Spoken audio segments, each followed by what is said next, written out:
सबसे पहले गुजरात में बनाई जाने वाली चावल से ये सुंदर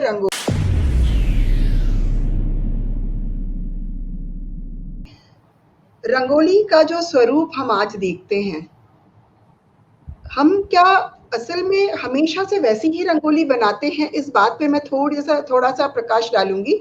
और दूसरी बात ये कि हम रंगोली बनाते क्यों हैं। आप जब किसी घर जाते हैं और घर के बाहर बहुत सुंदर सा बगीचा है, उसमें फूल खिले हुए हैं, ठंडी ठंडी हवा चल रही है, अच्छी खुशबू आ रही है, तो आपको बहुत अच्छा लगता है।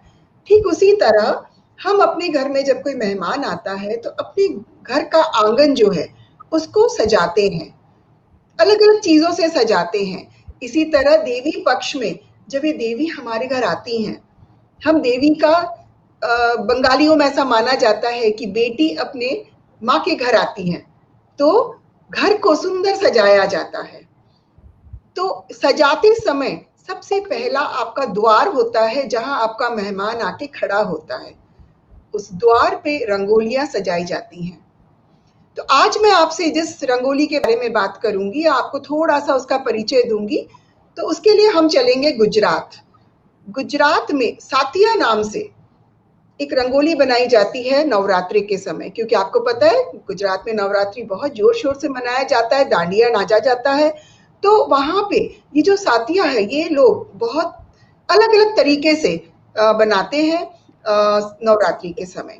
तो चलिए मैं आपको दो तरह से तो बताऊंगी। और सातिया बहुत ज्यादा कुछ कठिन चीज नहीं है। सातिया को हम स्वस्तिक के नाम से भी जानते हैं, जो एक बहुत ही पॉजिटिव वाइब्रेशन देने वाला एक साइन है।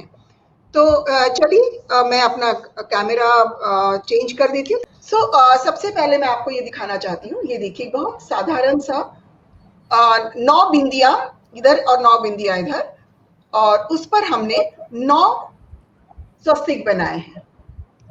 आप गिन सकते हैं 1 2 3 4 5 6 7 8 9। ये एक दूसरे के साथ जुड़े हुए हैं। ये बहुत ही मंगलकारी एक प्रतीक है जो हमेशा घरों के सामने या भगवान के सामने कलश पूजने से पहले इस तरह के प्रतीक बनाए जाते हैं। ये एक तरीका हो गया। अब मैं आती हूँ, ये तो देखिए, ये हम चावल के आटे को घोल के बना सकते हैं, कलर से बनाए जाते हैं आजकल, रंगों से बना सकते हैं, कोई भी चीज से आप रंगोली से बना सकते हैं। और मैंने इसको कागज पे बनाया है क्योंकि मैं अभी आंगन में आपको बना के नहीं दिखा सकती, इसीलिए ये सबसे आसान तरीका था, इसीलिए मैंने आपको ये सिर्फ डिजाइन बताने के लिए बनाया। अब मैं जो दूसरी चीज बताने वाली हूँ, ये देखिए, मुझे लगता है कि थोड़ा सा ऊपर कर देती हूँ, ये देखिए, ये जो है, ये है आपका जो सातिया का एक जो प्राचीन समय से चला आ रहा है। चावल के दानों से ये बनाया जाता है, चावल से, और सिर्फ अपनी उंगलियों को घुमा के लाइंस खींच के, और ये बनाया जाता है। दिखने में शायद बहुत आसान दिख रहा है, लेकिन बनाते समय पूरी मैथमेटिक्स काम करती है यहाँ पे कि आपको कितनी लाइन खींचनी है, कितने दूर तक जाना है। तो इसका एक और एक नाम है, ये गौली के नाम से भी जाना जाता है, जो जैनियों में बहुत ज्यादा बनाया जाता है पूजा के समय। तो ये जो गौली है, ये अधिकतर चावल से ही बनाया जाता है। तो मैं आपको गौली, ये तो काफी कॉम्प्लिकेटेड दिख रही है आपको, लेकिन मैं आपको एक आसान तरीके से गौली बनाना इसी पर सिखा देती हूँ। तो मैं इसको वापस से मिक्स कर देती हूँ।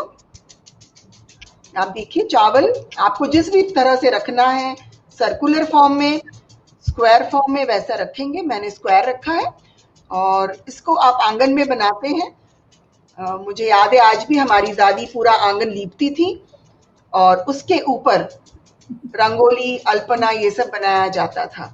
और इसी तरह ये चावल की जो रंगोली बना रहे हैं हम, ये भी आप लिपे हुए आंगन में बनाएंगे तो बहुत सुंदर दिखेगी। ये देखिए, ये मैंने पूरा का पूरा जो था इसको मिक्स कर दिया है। अब हम बनाएंगे इसमें, सबसे पहले इसका जो मिडिल पॉइंट है वो हम चेक कर लेंगे, यहाँ कहीं आएगा तो मैं यहाँ पर एक डॉट बना लेती हूँ। अभी सबसे पहले इसमें ध्यान देने की बात है, अंदर से बाहर नहीं जाएंगे हम हमेशा बाहर से अंदर की तरफ आएंगे, ये आपको ध्यान देना है। तो सबसे पहले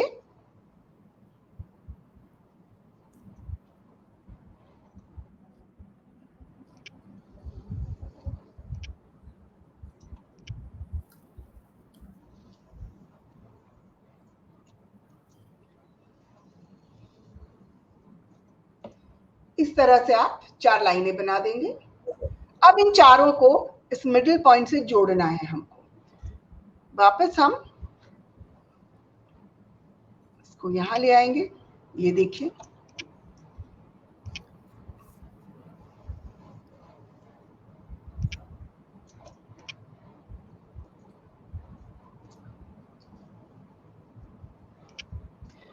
अगर आपको लग रहा है, जैसे मुझे लग रहा है कि शायद मिडिल पॉइंट में थोड़ा सा चेंज करना पड़ेगा, तो मैं इसको थोड़ा सा चेंज कर दे रही हूँ।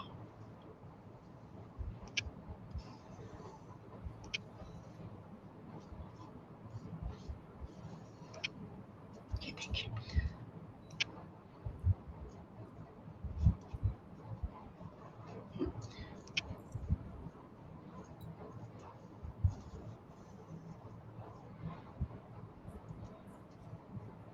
और ये हम आखिरी वाला हिस्सा जो है उसको लाके इधर से जोड़ रहे हैं।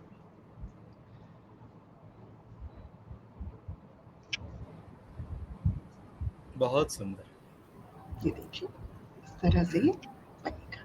अभी इसको कई बार हम चाहें तो इसमें डबल लाइन भी कर सकते हैं। तो जब आप डबल लाइन करेंगे तो हम सिर्फ इसको लाके यहाँ छोड़ेंगे और इसको लाके हम यहाँ छोड़ेंगे, इसको लाके हम यहाँ छोड़ेंगे, इसको लाके हम यहाँ छोड़ेंगे। ये देखिए, और बीच में छोटा सा डॉट। अब ये आपके ऊपर है कि आप इसके बीच में अगर कुछ और बनाना चाहते हैं तो आप बना सकते हैं, पर एकदम साधारण तरीका जो है वो ये है इसको बनाने का। बाकी आपकी इच्छा है। देखिए, अगर मैं इसको ऐसे यहाँ से मोड़ देती हूँ तो ये देखिए, तो इस तरह से आप बना सकते हैं। अभी अगर आपको ऐसा लग रहा है कि ये किस तरह से बना है, ये जो मैंने बनाया है, तो ये मैं आपको बिल्कुल साधारण तरीके से बता देती हूँ। ये देखिए, आपके इस तरफ 9 बिंदु हैं, इस तरफ 9 बिंदु। आप ध्यान रखेंगे 9 दुर्गा से 9 बिंदु, ठीक है। तो ये हम 1 2 3 और 4 के बाद हम बीच वाला जो पॉइंट है वहां से हम शुरू करेंगे, बाहर से अंदर, नीचे और फिर बाहर से अंदर। और आज सुबह जब मैं मालविका जी से बात कर रही थी, उन्होंने ये बाहर से अंदर क्यों करते हैं इसका बहुत अच्छा मुझे एक्सप्लेनेशन दिया। तो अगर मालविका जी आप ये बताएं लोगों को, तो शायद आप इतने सुंदर तरीके से बताएंगे तो बहुत जल्दी समझ जाएंगे। नहीं, एक्चुअली जो एनर्जी है वो बाहर से अंदर की ओर आनी है और एक्यूमुलेट रहती है इसमें। कभी भी जब हम बनाते हैं तो ओवरलैप नहीं करते। जब भी हम स्वस्तिक बनाते हैं तो लाइंस ओवरलैप नहीं होनी चाहिए। इट्स ऑलवेज बाहर से अंदर की ओर, तो energy gets concentrated and that is radiated out. ये इसके पीछे कितने अच्छे से उन्होंने ये बात बता दी कि जो भी ऊर्जा का संचय है वो हमेशा बाहर से अंदर होना चाहिए। अंदर से बाहर गई तो हम अपनी ऊर्जा खत्म कर रहे हैं, हम अपनी ऊर्जा बाहर दे रहे हैं। तो ये उनके बोलने का तरीका है कि इतने आसानी से वो चीज को समझा देती हैं। ये देखिए, पहले 3 बन गए यहाँ पर। अब मैं ये वाला बनाऊंगी। अब इसमें देखिए, आप रंगोली यूज कर सकते हैं। मुझे बोलेंगे तो मैं चावल के आटे को घोल के और गीले से बनाऊंगी, उसमें हल्दी मिक्स करेंगे तो पीला रंग आ जाएगा, कुमकुम मिक्स करेंगे तो लाल रंग आ जाएगा। और दोनों ही बहुत ही परंपरा के अनुसार इनको हम यूज कर सकते हैं। यहाँ पर सागरिका जी एक चीज और जो आपके साथ बातचीत में निकली थी कि आजकल हम रंगोली में रंग और केमिकल्स यूज करने लगे। एकदम सही बात है, मैं उसी पे आने वाली थी। हम नेचुरल प्रोडक्ट्स को ही यूज करते थे और उसके पीछे जो कारण था कि जब हम पूरी समेटते हैं अपनी रंगोली, चावल की रंगोली है, समेट के हमने डाली तो जीव, कोई चिड़िया खाएंगी, कोई पक्षी खा जाएंगे, पानी में डालेंगे तो मछली खा जाएगी। तो जो भी चीज है, चावल के आटे से बना रहे हैं हम, गेहूं के आटे से बना रहे हैं, हल्दी डाल रहे हैं उसमें, हम रोली कुमकुम जो भी यूज करें, तो एवरीथिंग वाज इको फ्रेंडली। फिर हम वही बात आ कि हमारे पूर्वज बहुत इको फ्रेंडली थे, हम इको फ्रेंडली नहीं रहे, तो हमें याद दिलाना पड़ा है। हम लोग वापस वहीं जा रहे हैं, इसीलिए आज नारायणी नमस्ते और वार्ता विघ्न जैसे कार्यक्रमों की आवश्यकता है। तो दर्शकों से मैं कह रही हूँ कि ये कहूंगी कि मैं रंगोली की कोई विशेषज्ञ नहीं हूँ, बहुत ज्यादा अच्छी रंगोली नहीं बना रही हूँ, लेकिन मैं आपको ये बताना चाहती हूँ कि हमारे देश में अलग अलग प्रांतों में किस तरह की रंगोलियां किन चीजों से बनाई जाती थी पहले, और वो कितनी इको फ्रेंडली थे। जो जीव जंतु हैं, जब हम रंगोली समेटते, जैसे मालविका जी ने अभी बताया, हम समेट के किसी पेड़ के नीचे या कभी कुएं के अंदर या पानी में बहा देते हैं, उसका क्या होगा? अगर हम केमिकल वाले कलर्स डालते हैं तो हम उसको भी प्रदूषित कर रहे हैं जहां हम उसको फेंक रहे हैं। तो इस तरह हमने आज सबसे पहले गुजरात में बनाई जाने वाली चावल से ये सुंदर रंगोली, और या फिर चावल के आटे से बनाए जाने वाली ये सुंदर रंगोली जो है, जिसको स्वस्तिक और बहुत ही पॉजिटिव एक साइन है ये, और घर में जब भी कोई पूजा पाठ होती है या कोई अच्छा काम करते हैं, कोई नई चीज खरीदते हैं, सबसे पहले इसको बनाया जाता है।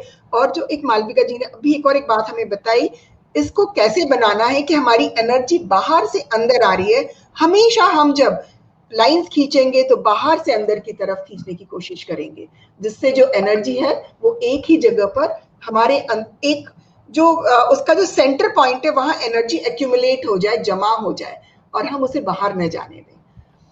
आशा करती हूँ आप सबको इससे कोई ना कोई लाभ मिलेगा, और हमारा जो इसको करने का जो उद्देश्य है वो शायद पूरी तरह से आपकी समझ में आएगा। आप सभी को धन्यवाद।